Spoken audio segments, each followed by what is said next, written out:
काय सगळा प्रकार झालेला होता आणि किती जणांना ताब्यात घेतलं? काल रात्री कोरेगाव पार्क परिसरातील एका हॉटेलमध्ये एक मुलगी तिच्या 3 मित्रमैत्रिणींच्या बरोबर जेवायला गेली होती. तिचे 3 कलिग्स तिला साधारण काही वेळ बसून मग ते निघून गेल्यानंतर ती थोडा वेळ एकटी बसली होती त्या ठिकाणी. परंतु तिच्या शेजारी बसणाऱ्या 2 लोकांनी बोलण्याच्या बहाण्याने तिची ओळख केली. ओळख केल्यानंतर पुन्हा ते त्या ठिकाणी बराच वेळ बसले. तिथून ते दुसऱ्या एका हॉटेलमध्ये गेले आणि तिथे गर्दी जास्ती नसल्यामुळे किंवा ते दुसऱ्या ठिकाणी जावं असं असल्यामुळे ते एका गाडीत बसून त्या दुसऱ्या हॉटेलकडे जात होते.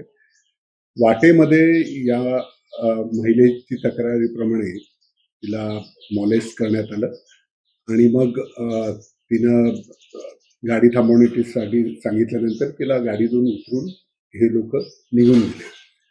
यानंतर पोलीस स्टेशनला याच्याबद्दलची माहिती समजली. पोलिसांनी तत्काळ याच्यामध्ये योग्य त्या कलमाने गुन्हा दाखल केला आणि आता साधारण 3 आरोपी या गुन्ह्यात जे संबंधित आहे यांना पोलिसांनी ताब्यात घेतलेलं आहे आणि अधिक तपास करत आहेत.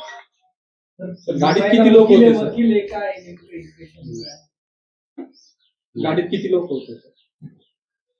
गाडीमध्ये साधारण 2 लोक होते आणि मग त्यांचा बोलण्यावरून फोनवरून काही वाद झाल्यानंतर आणखीन 1-2 लोक तिथे आल्याचे समजते. त्यापैकी 3 जणांना आम्ही ताब्यात घेतलेले अधिक तपास करतो.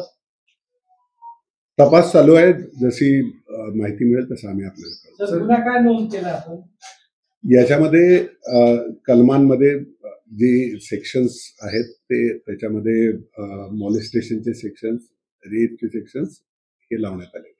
सर धावत्या कारमध्ये नेमकं झालं की कुठे ते थांबले? नाही, सध्याच्या माहितीप्रमाणे तर गाडीमध्ये. सर, एक हिंदी मध्ये